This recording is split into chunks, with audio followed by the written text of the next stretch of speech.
Hi, survivors. It's me, Purpose, and reporting to you. Hope you guys are doing well because apparently what's going on in this world is obviously not. I wanted to come to you guys. You guys, I know I come to inform, not to invoke fear. It does me no good. I benefit none from doing that. I actually started this channel because I want to inform people of what's going on in this world with the powers to be and the attacks against humanity. But it's just gotten worse and worse as time progresses because we as a people, we don't stand up to these people. We just continue to allow this beast system to just drag us and drain us. But obviously, what I'm talking about today is preparing for war. I believe there will be World War III, and I think that once we know these things and we keep our mind, our mind prepared for these things, then we will know how to strategize, how to fight, how to prepare, and how to take steps where we won't succumb to these things. Now it says critics of a read your article. It says critics of the president's decision of the U.S. His decision to withdraw U.S. troops from Afghanistan warned that it sent the wrong message to the rest of the world, to our allies. They said it signaled that we can no longer be trusted to honor our long-term commitments abroad.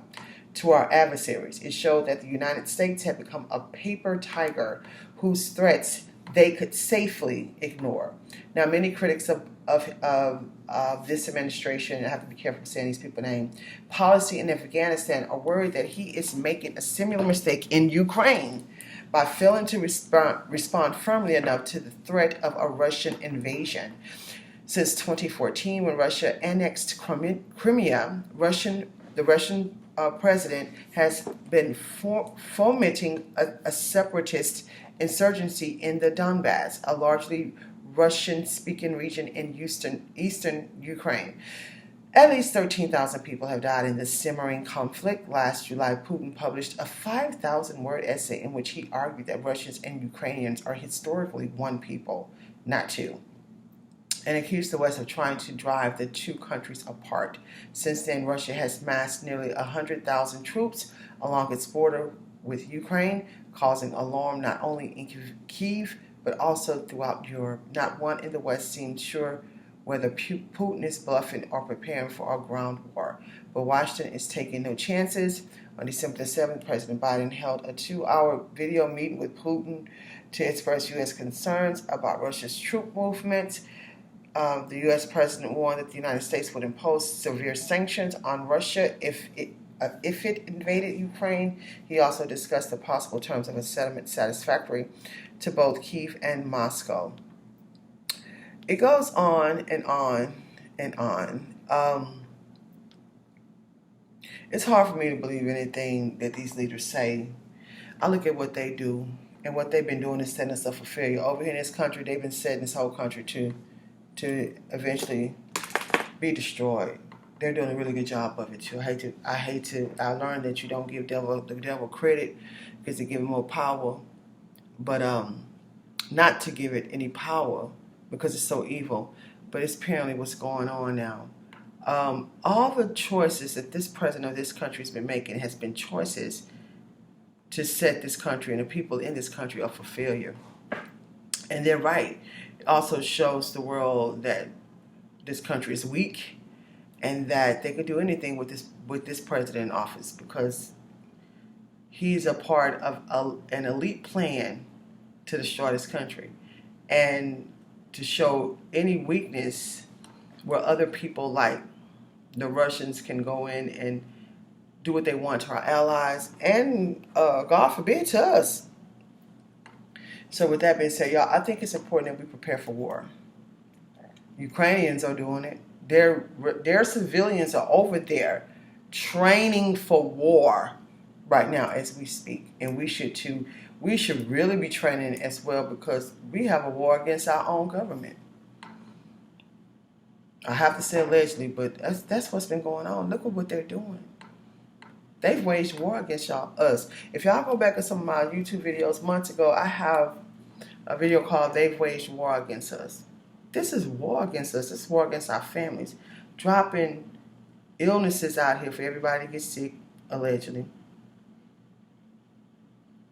Purposely holding up products, causing severe shortages, and then raising the prices on these products, firing, vital people we need in our communities to keep our community safe, like policemen, firefighters, EMT workers, and teachers, because they won't get your poke. The list goes on and on. The weather manipulation, the high cost of food, crime. All these mandates that this administration said that they would not do. So we are already in the war. I don't know what people talk. They worried about what's going on over there in Ukraine and Russia, blah, blah, blah. We already in the war over here. Jesus. Y'all can't see that we already in the war. We fighting a war over here. A lot of us not going to be able to continue to be able to buy food out the market. A lot of people are going to starve. And the crime is going to get worse and worse because people, they're going to do whatever they got to do to eat. We're in a war over here already.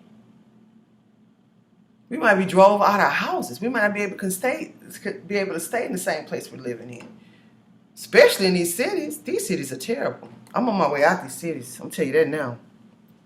They said the cities are complete failure and disaster. I'm telling y'all. It's unbelievable what's going on. They were shooting the other day in a bus. Innocent people on the bus going to work, going about their day. The bus got hit with bullets. This world is terrible, man. What's going on is awful. And people are just not starting to speak up and stand up with the Freedom Convoy over there in Canada and all the organization that's forming here during the Super Bowl here in America. I think, we kind of 2 years too late, but it's better now than ever. I can't complain about it. We all need to do something because we find a major war over here. I do believe it will be World War III because they're doing everything to destroy people's lives and to get more money and greed and power as they can. I don't know, everybody rolling out all this stuff at one time. All this stuff is one time. That's why we all need to be spiritually grounded and physically well.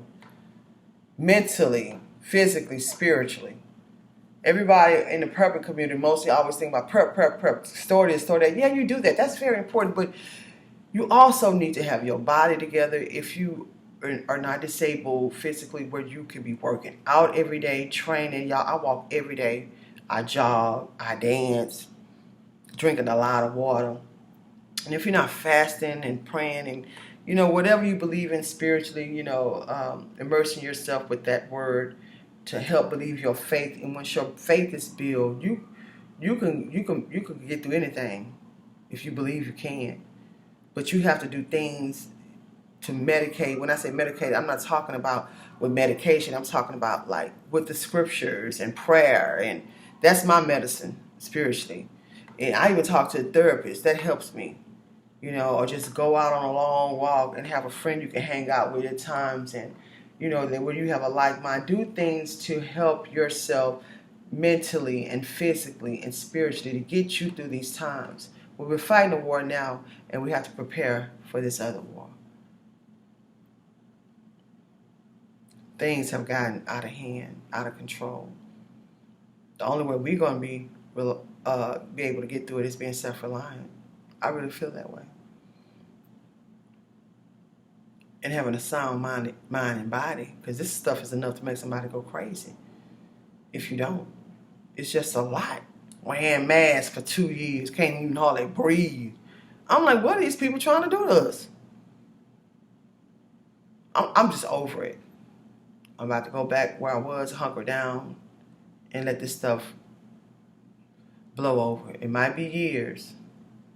I'm prepared to do so. Hope you're doing the same. Watch this world, watch the weather, smell your water, purify your water before you use it, and keep surviving. ZenHerald.com.